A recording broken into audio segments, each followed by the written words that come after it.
तो मेरी सरकार उस अपराधी को पकड़ने का काम नहीं करेगा।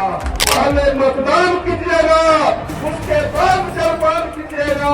और मां बहन से मेरा आग्रह है कि जितने भी लोग अगर मेडिकल की जरूरत होती होगी तो आपका बेटा आप अपना भाई बनकर मिश्रा 24 घंटा 12 बजे रात में भी आपके लिए खड़ा रहता है। नमस्कार, आप देखना शुरू कर चुके हैं लाइव सिटीज को। मेरा नाम अभिषेक है। बिहार विधानसभा चुनावों को लेकर अब दूसरे फेज की वोटिंग होनी है।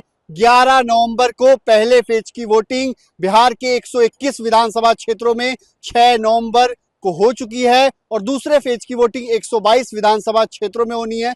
ऐसे में इस वक्त मौजूदगी सीतामढ़ी के रुन्नीसैदपुर विधानसभा क्षेत्र में है, जहां से जेडीयू के प्रत्याशी पंकज मिश्रा चुनावी मैदान में है। ऐसे में मंच के सामने क्या कुछ कह रहे हैं, मंच पर क्या कुछ उन्होंने कहा है, हजारों की भीड़ थी, इस दौरान क्या कुछ कहा है, पहले आप वो सुनिए। उनके बदौलत प्रत्याशी बनाने का काम किया है, इसलिए मैं फिर से मतदाता को मैं सर झुका करके नमन करना चाहता हूँ।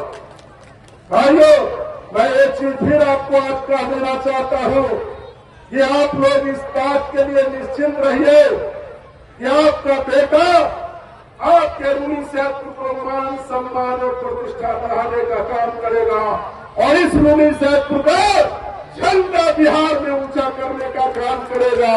आपका बेटा कभी भी आपको पीछे नहीं हटने वाला है। और आपको मैं ये चीज आज बता देना चाहता हूँ कि आपका बेटा 24 घंटा एक ही चीज करता है कि रुन्नीसैदपुर के मतदाता मालिकों का सेवा करने का काम करता है।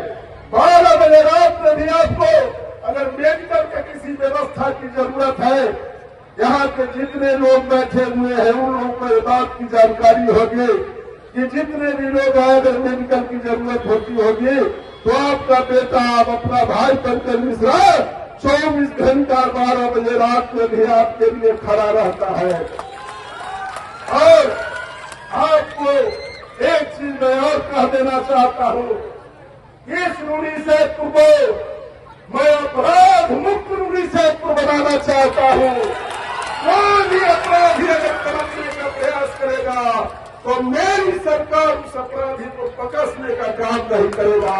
इसके लिए आप मां बहन निश्चित रहिएगा।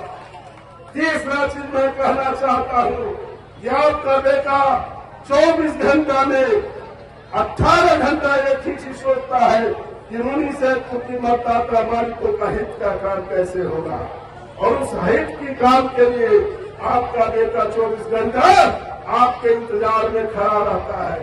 मैं एक चीज और कहना चाहता हूँ कि 11 तारीख के चुनाव है और 11 तारीख के चुनाव के दिन मैं आपको एक चीज जरूर बताना चाहता हूँ कि पहले मतदान कीजिएगा, उसके बाद जलपान कीजिएगा। और मां बहन से मेरा आग्रह है कि सबसे पहले जा करके आप मतदान करने का जरूर काम कीजिएगा। और मैं एक चीज और कहना चाहता हूँ, इस बिहार को बचाना है, इस देश को बचाना है तो नरेंद्र मोदी के हाथ को मजबूत करना होगा। इस बिहार को बचाना है तो नीतीश कुमार के हाथ को मजबूत करना होगा, चिराग पासवान जी के हाथ को मजबूत करना होगा, उपेंद्र कुशवाहा जी के हाथ को मजबूत करना होगा, जीतन राम मांझी जी के हाथ को मजबूत करना होगा। क्योंकि 30 साल पहले का बिहार नहीं होने देना है। और मैं फिर से आप लोगों को एक बात कहना चाहता हूँ कि आपको सभी भाइयों से मेरा नम्र निवेदन है कि अभी मैं एक सूचना आया है, भारत सरकार आदरणीय चिराग पासवान जी, आदरणीय जीतन राम मांझी जी, आदरणीय उपेंद्र कुशवाहा जी, 5 बांधवों ने मिलकर के हमको विधानसभा का प्रत्याशी बनाने का काम किया है।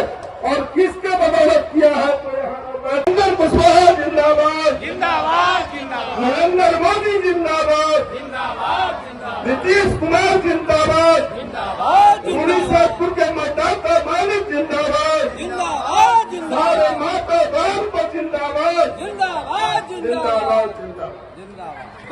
तो आपने सुना कि जेडीयू के प्रत्याशी पंकज मिश्रा ने क्या कुछ कहा है। साफ साफ कहते हुए आए हैं कि अपराधियों को पनपने नहीं देंगे।